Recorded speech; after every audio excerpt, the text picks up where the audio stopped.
Hi, everyone. My name is Doron. I'm an enterprise CSM at monday.com. And as I said earlier, I'm very happy to be here and to show you how we can learn of using Monday to better streamline your project life cycle.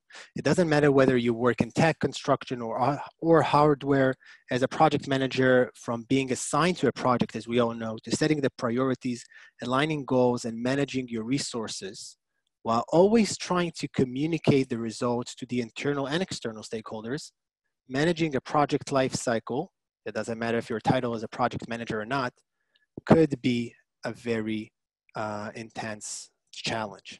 In this webinar, we're going to cover how to use monday.com to streamline the entire project lifecycle stages, from the creation of the approval process, where we are debating if to start the project, if it is aligned with our business goals, to the program HighLevel board, and we're going to talk about what is a program, a collection of projects under the same context, to the project WBS, the project board itself, where we're going to plan the project itself and execute it, and up to the relevant views and dashboard that we're going to use along the way to better monitor and control our progress of the project itself. Okay, the workflow will present us the entwines between the different boards, reflecting the reality of managing any type of project, and connects everything using the platform automation functionality. We're going to talk a lot about automation and how they can help us save times and move things along much more quickly. Okay, so my name is Doron. I'm an enterprise success manager. Joined the company 2 years ago. Funny fact that the newest functionality was timeline when I joined the company. And I'm a proud new dad to Chia, an 8-month-old puppy that just joined us during the coronavirus period. So this is a bit about myself, and I am honored to be here with you guys.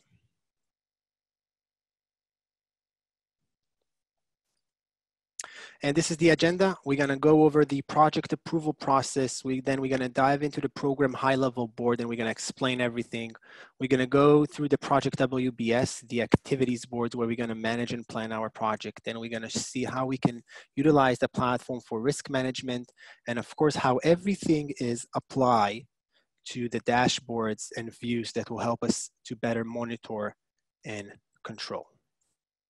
Okay, those are a few of the features that we are going to explore during the webinar, from forms to cross-board automation integrations, board views, sharing views, workload widget, even a few of our newest apps, from online doc to form viewer formulas. Everything will be here, so feel free to ask questions in the chat section and in the Q&A during the webinar itself. Okay, but before we're going to start, some housekeeping, regardless also what we showed earlier. Please put your question in the Q&A box at the bottom of the Zoom screen. We'll have 2 members from our CX team helping us to moderate those questions by writing the answer in the Q&A box itself. They will also be collecting some of the questions for the live portion at the end. We're going to leave at least 10 minutes for a question regarding the workflow and the methodology that we shared. And of course, a recording of this webinar together with its templates that we shared also in our blog and a support article that you got today will be sent to anyone who's registered. So if you need to drop off early, no worries. And finally, for any reason and any time you can't see the screen or hear me, please write it in the chat box to alert us, and let's get started.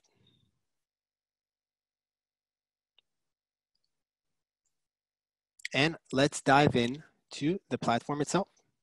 So we're diving into an account that I created to show us exactly what we're going to cover today. And we're going to start from the project approval board.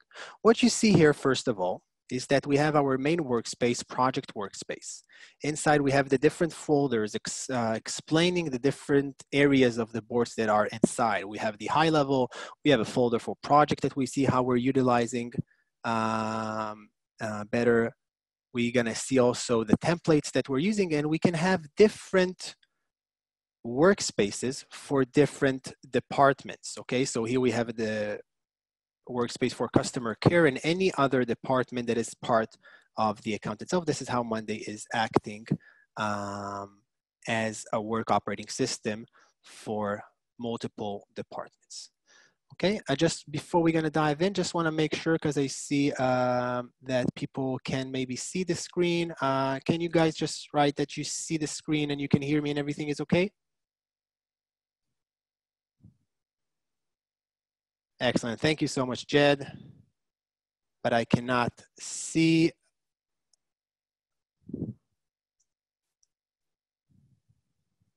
Just wanna make sure that everyone can see. 100%, but I'm in Boston and see and hear fine. Okay, excellent, thank you guys. Okay, so what are we gonna start from? The cornerstone of the project process will be the project approval. It doesn't matter, forgive me for a second.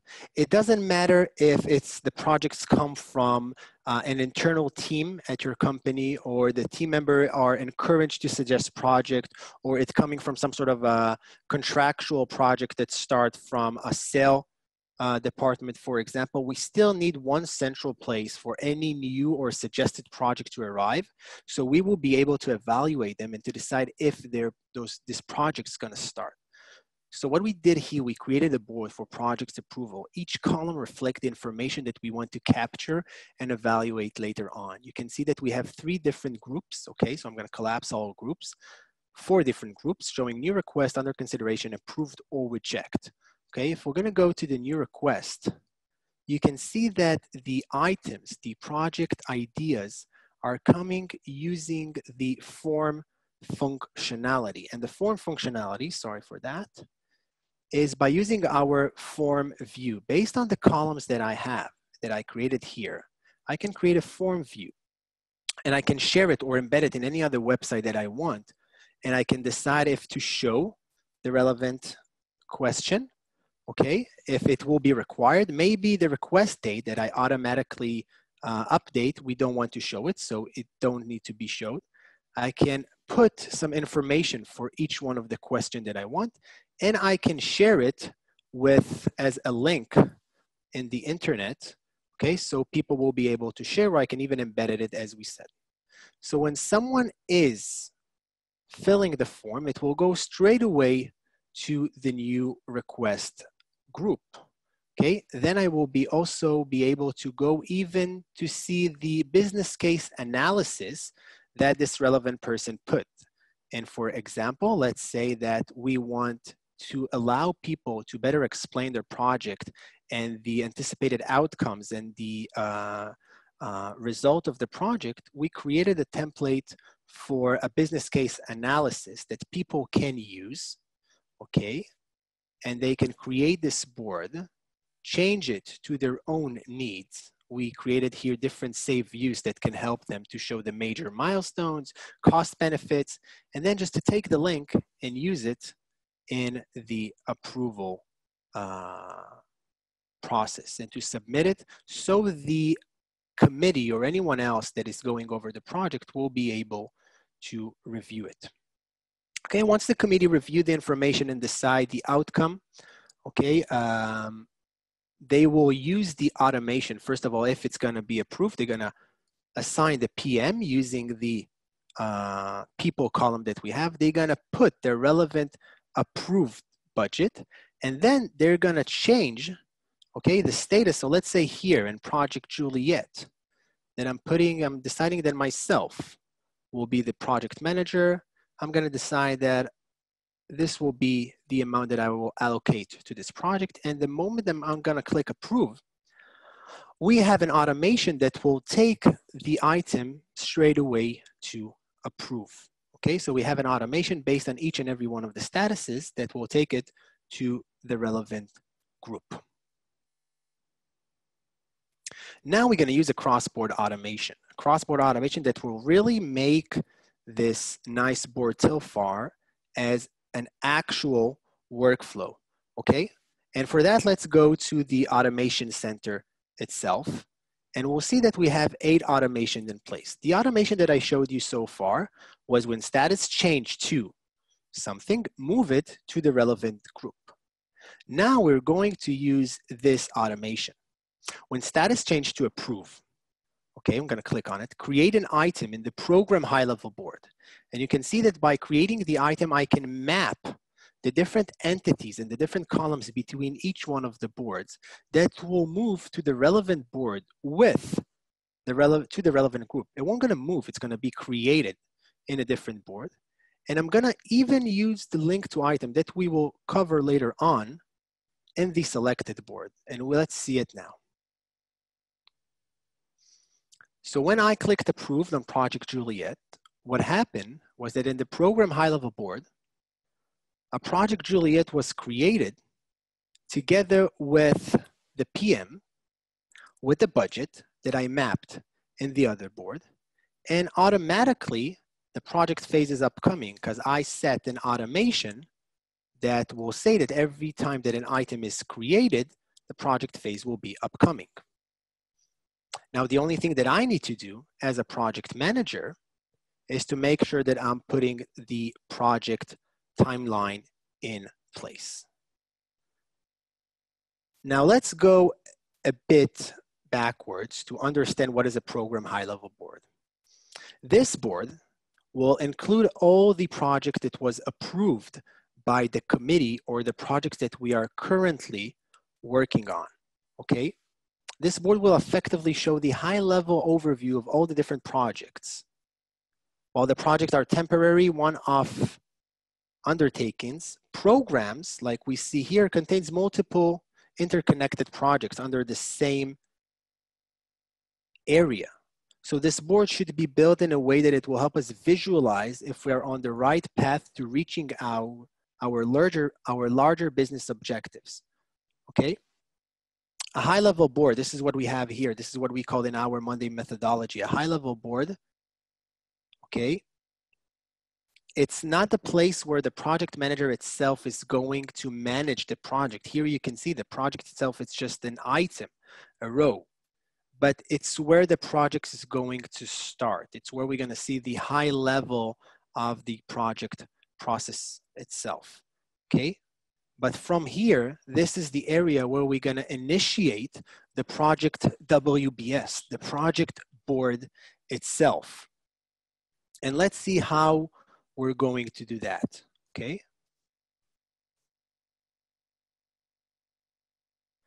Now, we created an automation. Sorry for that again. We created an automation that every time, and you can see from the beginning that we have here all the different project phases that will lead us throughout the different stages of the webinar. So we created an automation here that when project phase changed from upcoming to planning, it will create a new board, and let's dive into it. It will create a new board based on one of our templates, and in a second, we will see how we can create a template. It will take the pulse name, the item name of the project itself, and it will notify the relevant project manager that this is the board for him or for her to manage the project. So hi PM, here is the board where you will manage the entire project WBS work breakdown structure that we'll see in a second and we'll understand what is it, okay? So I'm sure that a lot of you are asking themselves what or how you can create a template. So this is a great question. And before we're gonna see how we created this automation, let's go to the project WBS template. This is the template that we created for the project WBS. And when you have everything in place, you're just gonna go to more actions and you're gonna create or gonna change your project to be, or your board to be a template that you will be able to use later on when creating a new board or when using the automation. Now going back to the program HighLevel board, when I'm gonna change Project Juliet from upcoming to planning, it will jump to the current projects group, and you will see that under this folder, a Project Juliet will be created, okay? And now if I'm gonna go, and because we don't want to see or to explore the project WBS from the template itself, we'll go to Project Romeo, where we can see a project WBS that is already in action. But before we're gonna do that, let's do some sort of reverse engineering and see what we covered till now. We covered the ability to capture all the project ideas to the project approval board. By using a cross-board automation, when a project was approved, it moved to the project program HighLevel board with all the relevant information, and also linking, using the link to item, all the information from the project approval board. This link to item is a column that allows us to link one item to a different item or multiple items in a different board, and it allowing the project manager to see all the relevant information that came from the project approval brief. Then when changing the project from upcoming to planning, a project WBS work breakdown structure was created inside the project's folder, notifying the relevant PM that this is his or her board to manage the project. This is what we covered so far. I see that Alexander asked, what does WBS stand for? We're just gonna dive in straight away to that. I see that there's a lot of questions, 1,700 people, amazing. And now we're in the stage of the project work breakdown structure. This is where we're managing the project itself. This is where we are managing the planning of the project. And this is where we also gonna work on schedule management, effort management, and cost management of the project itself. Now, with your permission, I'm gonna zoom out just a bit so you will be able to see the board. Here in the project WBS work breakdown structure, we have the different entities of the platform reflect as the different entities of the project. Each group is a work package, or what we called a group: planning, execution, launch, closure. We're going to talk about milestones as well. Each item is an activity of the project itself. And the columns that we have, as you know, we have 7 basic columns and over than 40 other columns that allowing us to apply almost any workflow on the platform, giving us the ability to support what we call plan versus actual, or to see if our planning is actually aligned with the project goals and if we are moving and progressing as we want it to be. And now we're going to break it down to schedule management, effort management, and cost management by using this great project board.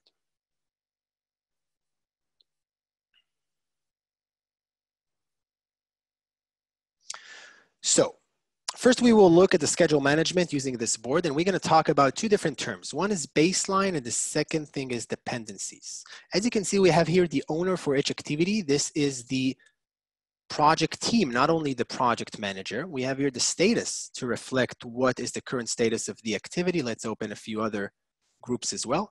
And we have the baseline. The baseline here is our timeline column where we are actually putting the times that we think it will take us to finish each activity, what will lead us to the goal of when we need to finish our project. A lot of project managers are also going to do reverse planning when they have a deadline. They're going to plan from the deadline itself to the first activity that they need to do. Now, a lot of different project management methodologies are using dependencies, predecessor and successor. There are tasks or activities that are dependent in the other one.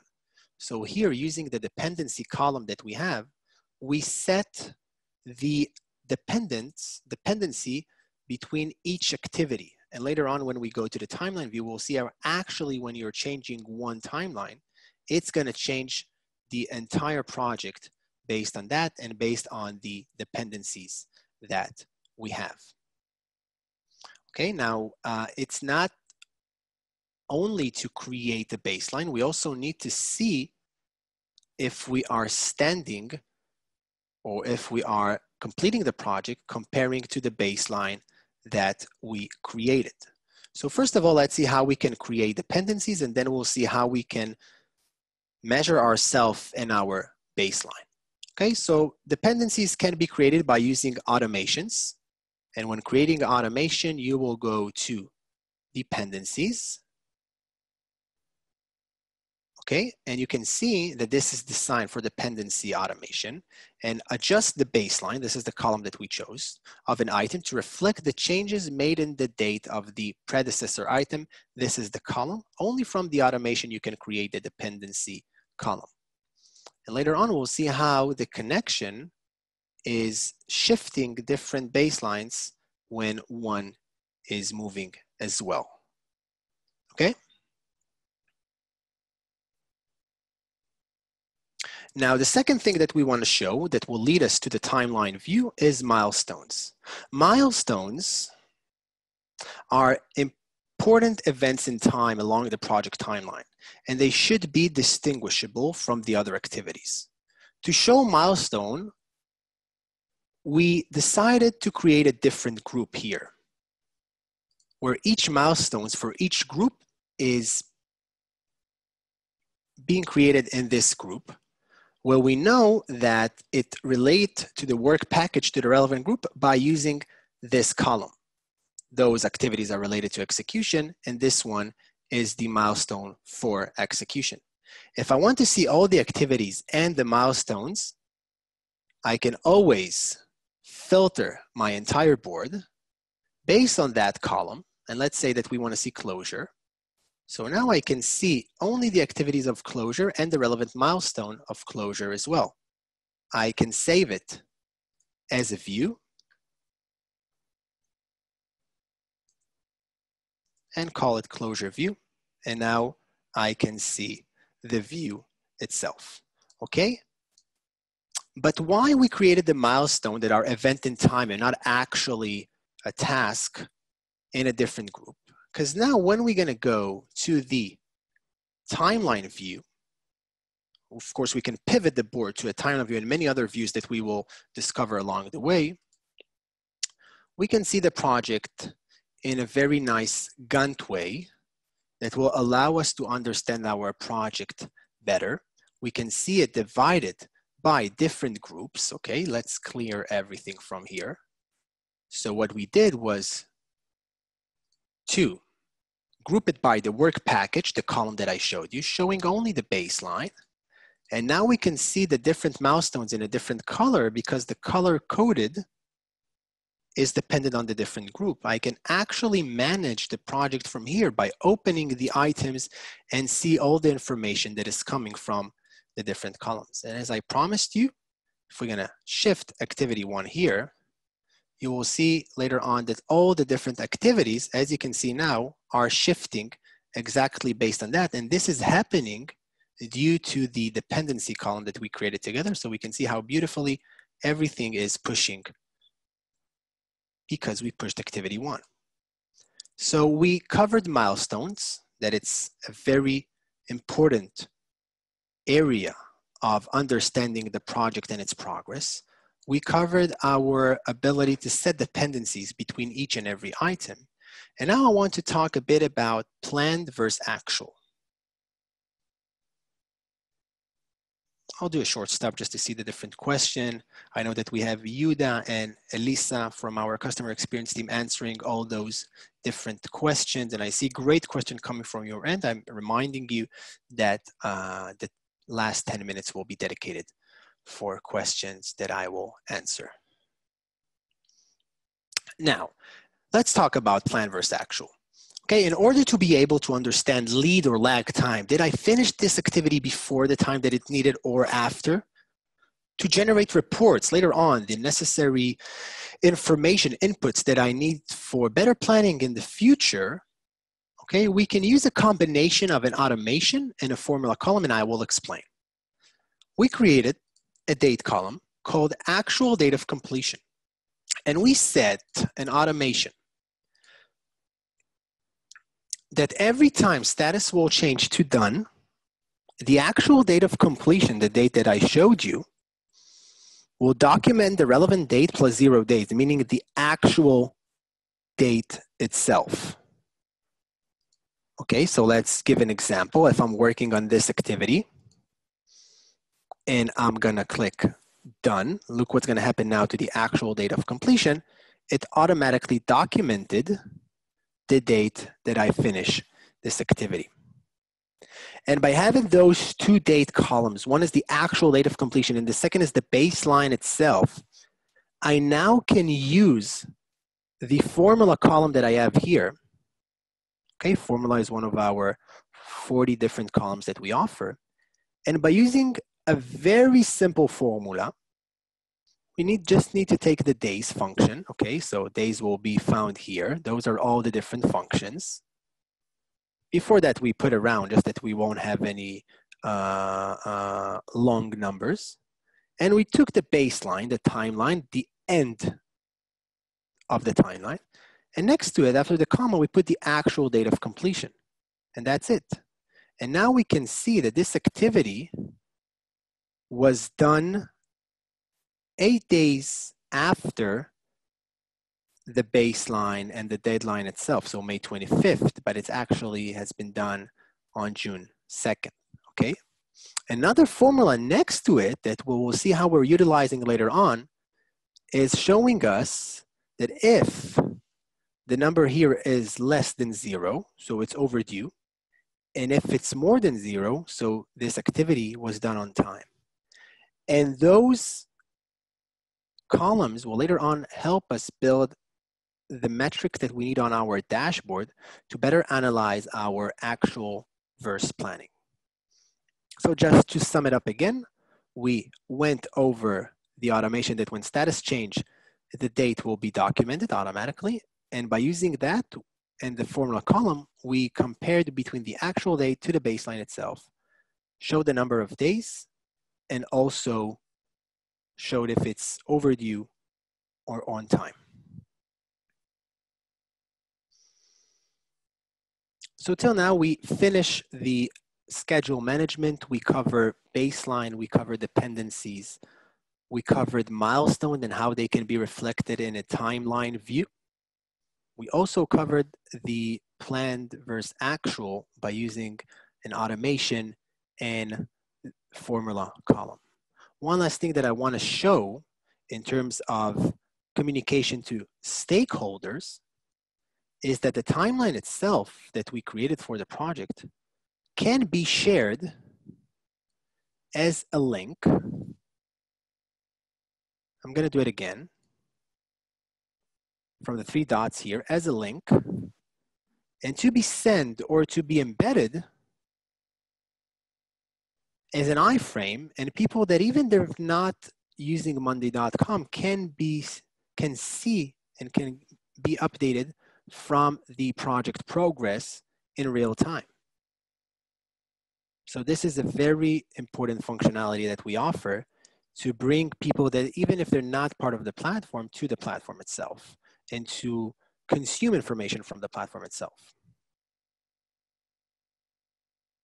Now let's talk about effort management.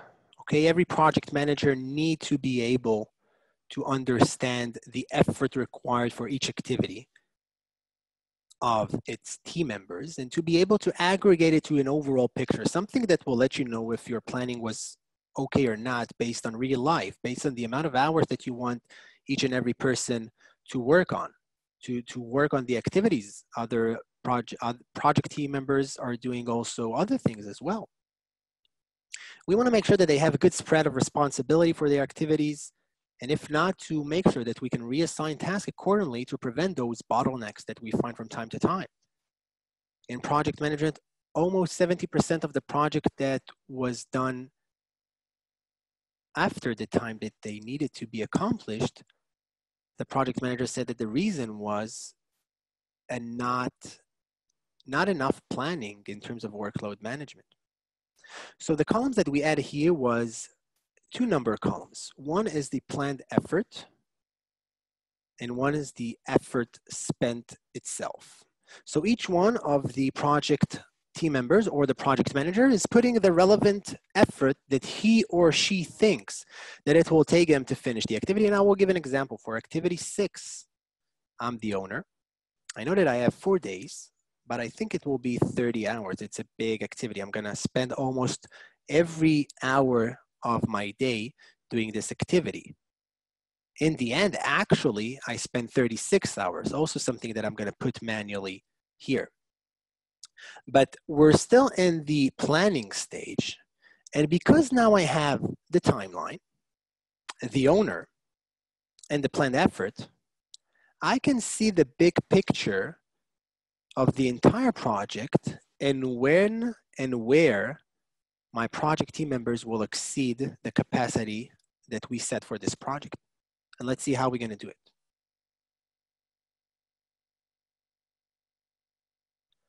We're going to use the workload view that is also a widget in dashboards. And let's see how we build it. We have the timeline column. We need a date column, the baseline, the timeline that we talked about. We have the owner, a person column that will help us to understand who is the responsible for this activity. And we have the effort. The effort could be the items, the actual number of items, or some sort of a numeric column that reflect the effort. And here we can use the planned effort. I can put a capacity of 20 hours a week that I don't want anyone to exceed. And now I can see that I'm exceeding in the week of the 8th to the 14th with 24 hours. I can see the actual activity. I can click here and it will open the activity. And I could go throughout the entire project and my team members and to see where I need to better allocate or to reassign those activities because it's not aligned with my capacity. So this is the workload management. Then just to cover it up, we need the baseline column, one of the date column, we need an owner, and we can use the effort to be items or any other numeric columns that we're using in this board. Okay, so this will really help us to better manage the effort and the workload of the project team. I see there's a great question also that are going through everyone. Now, what I want to show you is cost management. There are multiple ways to manage cost management, and there will be projects that are managing costs throughout the different board itself.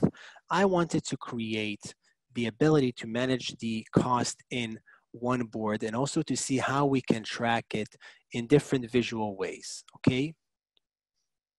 In this project WBS, in this project board, we added a number column to reflect the different expenses, okay? Here are the different expenses.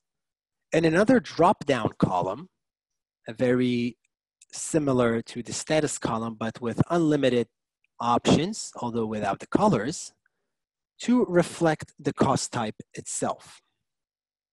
If we set up our budget tracking this way, we can then use any type of chart that we want, for example, the expenses by type, to better understand where our budget is going to. And for example, let's create a new chart together now. We will do a bar chart and we will say that the x-axis will be our work package column. And now we're not going to use the items, but we're going to take the expenses. And we can see that most of our expenses going to the planning stage and less of the expenses, the small portion is going to the launch phase where we're already up in the air, as we like to say. Okay, in the closure, we don't have expenses at all yet. This could be planned or this could be the actual expenses itself based on how you decide to look at this column. Another thing that we can do is to see the expenses tracker. What we did here is a fairly new functionality that we added to our charts, the cumulative line chart. And what we did here, we took the week, the date, the actual date of completion when we finished the activity to reflect the date columns here. And by ticking the accumulative data, we can see the expenses rising through the project itself.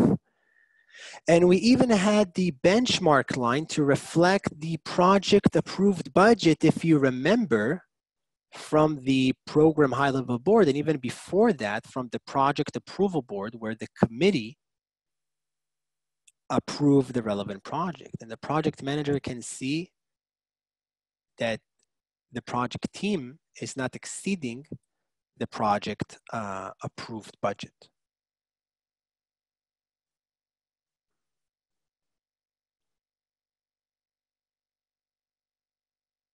I see a lot of good question here. Just to do a short sum up of what we covered till now, we use the project WBS, the project board itself. WBS stands for Work Breakdown Structure, where you're actually breaking down the work itself to work packages, what we see here as groups.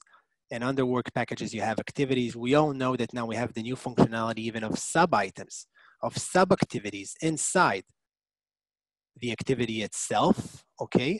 I will be happy to answer a question about it later on, but we see that we have here 3 operational level to manage our project. The group, what we call work package, the activity, what we call the item, and also even the sub-items itself. We saw how we can go over schedule management using the baseline, the dependencies, and the milestones, and how it can be reflected in our timeline view. Okay, we saw how the ability to have an owner column, the baseline column, and the planned effort to help us manage our workload of the team of the project using the workload management. And we even saw how one expense column, a number column, can help us get better insights using charts of our costs and approved budget for the entire project.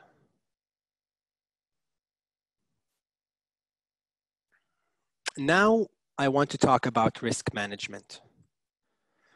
Every organization needs a place to track their different project risks to get a better decision making for knowledge sharing across the different project functions.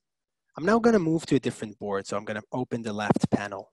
I'm going to go to the HighLevel folder, where we're going to have our program risk register. Remember, program is a high-level board that could see the entire HighLevel or can see the risk management of multiple projects. Why we decided to use one board for multiple projects? Because here we will be able to capture more insights of risk across different projects for lessons learned and for people that are starting a new project.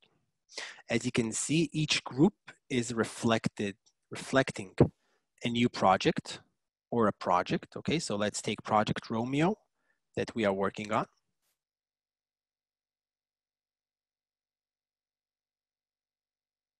Using those different columns in the board that you can see here, it allows us to better identify the risk for each project and then to analyze them and to plan the response for each one of those risks, and later on also to monitor and control. And this is what I'm going to do now. I'm going to go from left to right and to explain how we're using those different columns to, first of all, identify, then analyze, and then plan the response and monitor and control. So we have each one of the risks here, okay? We have automatically the date that it was identified. We used an automation that will say that when an item is created, set the date identified to creation plus 0 days. And then we even put the risk owner, the risk current status in the risk category, because we have different risk categories that we later on want maybe to see a big picture of them. And now we have 2 essential components for understanding the risk level: probability and impact. And we need to understand what is the probability and what is the impact of each one of those risks. And to better understand what we're going to see now, I'm going to take you to a new app that we created, okay, that will give you the ability to see any website that you want And here I'm going to show you how using automations inside the board itself, we're going to recreate this metrics when probability is low and severity. Okay, this is how they use the terminology is low as well. It's going to be low. And when it's high and high, it's going to be high as well. Okay, and this will better help us to understand what is the risk level of this item. Okay, so I'm going to show you an example. I'm going to take risk 5. It's going to put automatically the date and the person. Let's say that the risk is now active. This is a management risk. And now look what I'm going to do. I'm going to put probability will be high and the impact will be medium. Together it's 6. Okay, high equals to 3. This is a formula column. Just saying that high is 3, medium is 2, low is 1. Impact as well, giving us the same result in the formula column. But we created an automation that is saying that if one status is something and a different status changed to something else, the result will be a third status. And let's see how by using 10 automations, we cover the entire metrics. When impact changed to low, probability is high, change risk level to amber. We're doing some sort of a RAG management, red, amber, green, to better understand our risk. When impact changed to low, probability is medium, change risk to green, because low is 1, medium is 2. It's going to be low, it's going to be green. And this is how we are better identifying our risk level. Okay, so we finished here the ability to identify our risk. Now we need to better analyze the risk itself. So we took the risk rate, that is a combination of both columns here, just to multiply the impact and the probability itself. And we will say that if it's 6, okay, we will multiply it to be as similar as closer as it can to 100. So we multiply it by 11.1. So the current probability of this risk is 33%, 99%, 66%. And then we can put manually the full potential loss. What will be the loss if the risk will happen full power? Okay, so let's say that is 29K.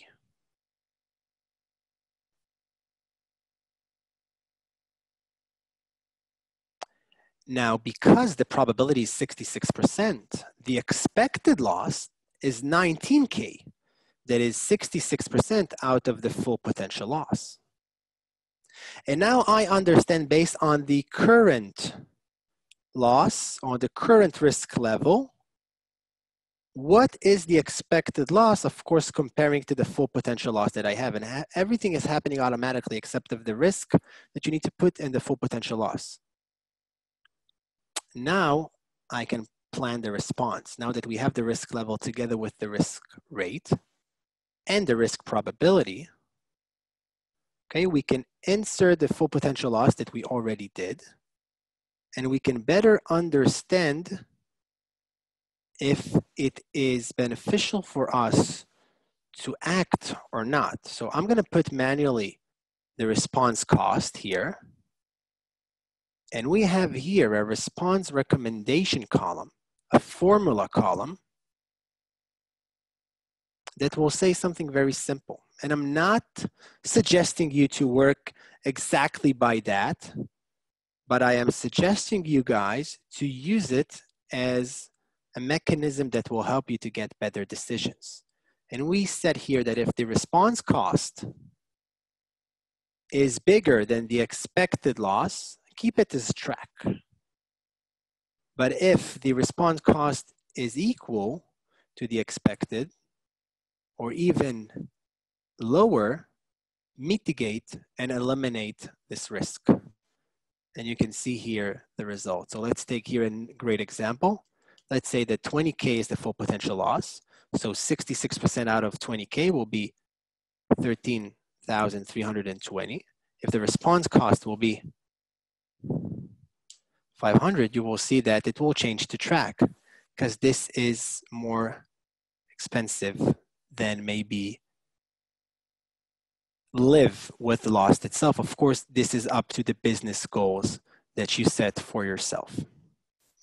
Okay, so what we saw here that from left to right, we manage to identify the risk, to analyze it and its costs, okay, and to better plan our response, and also to monitor and control the different recommendation based on the current risk level itself. And the magic behind this process was the ability to recreate the metrics that we saw earlier on, okay, using the online doc app that allowing us to create any website or link that we want inside the platform itself. And the magic was that we managed to recreate this metrics using the automation of when status changed to something and a different status is something else, change the third status to a third thing.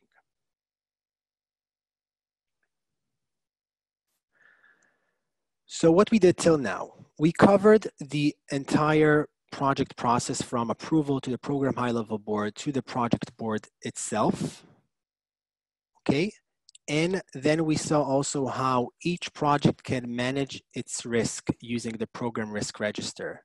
Now I'm gonna use the favorites where I documented 2 different dashboards, okay? You can see that you can always click here, right click in favorites and put the relevant dashboards in your favorites.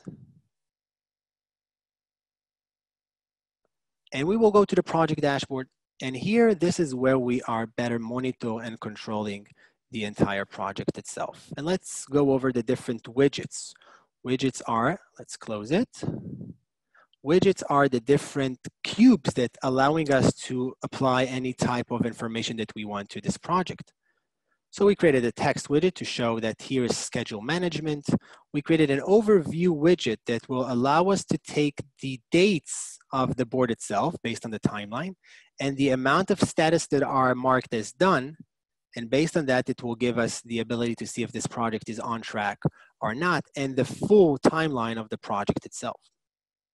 We even have now a number widget that will show us the lead and lag average of the entire project, remember?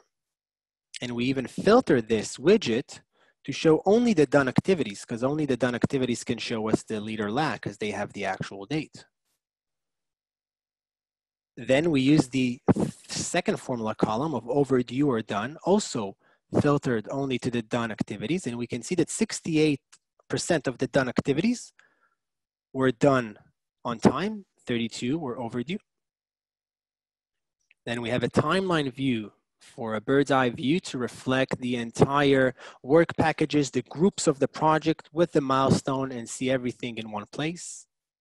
Of course, using the timeline widget, you can incorporate more than one board. So you can see timelines from different projects and multiple boards. In terms of effort management, we can see also here the workload widget that we saw earlier on as a board view. Plan for actual in terms of effort, how much time you thought that it will take for each group and how much time it took. And you can see here that we almost don't have hours because the project is in progress itself. Cost management, similar to what we showed, different dates showing the expenses based on the, and let's dive into this one. For example, and to see how we build the widget. Sorry for that. Okay, we're gonna see how we build the widget itself. We chose the graph itself. Then we chose the x-axis to be the actual date of completion, so we will be able to see dates. We chose to show it by week. We can also show it by month if we want. Then we chose the expenses to be our y-axis, and we also chose it to be a cumulative, and we put the benchmark. Here you can decide which board to reflect, more than one board or only one board. And you can also choose the relevant groups that you want to show. Okay, budget used by activity type that we showed earlier. And what we're seeing here is a lot of the views that we saw on the board level, but everything is reflected in one place where you can manage the entire project and better monitor and control your progress in terms of those different aspects. Now, one last thing before we're gonna summarize it and go to the Q&A is the risk management dashboard. Here you can see that we have a battery widget that shows us all the different risks based on their risk level. Okay, so if I want to dive into all the red risk, I just click on the battery and I can see all the relevant red risks that I have here, that the risk level is red. I can see what is the average risk rate for only the high level risks, because I want to make sure that the high level risks are always as closer as they can to number 6 and not to number 9 based on the metrics.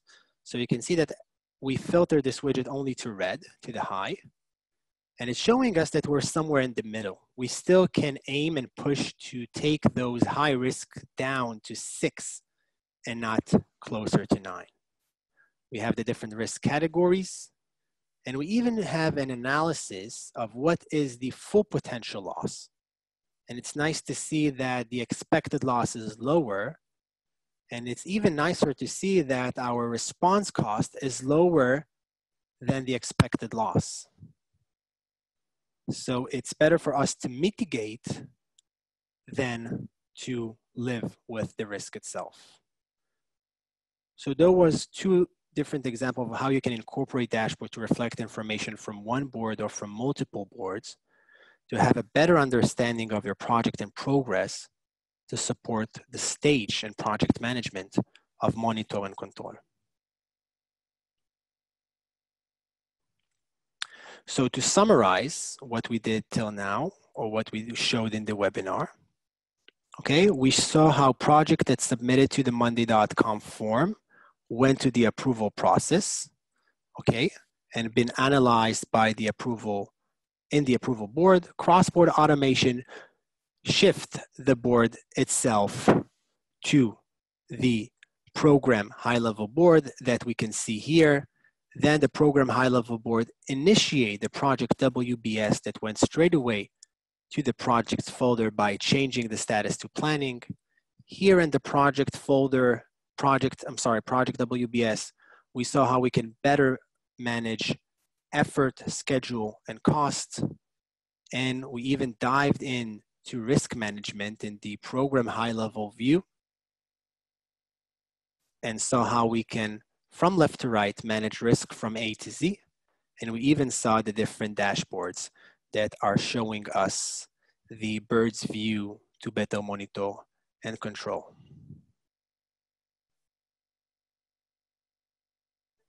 Excellent. Okay, so I hope that Elisa and Yuda managed to answer all of the question that you had in the Q&A.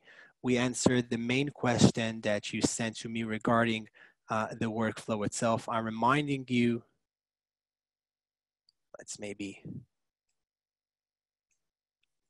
I'm reminding you that the recording together with the support article and the blog will be sent to you, and part of it is already available for you.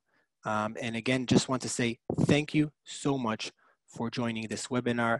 I wish you all good health wherever you are, and see you soon in different webinars. Bye-bye, guys.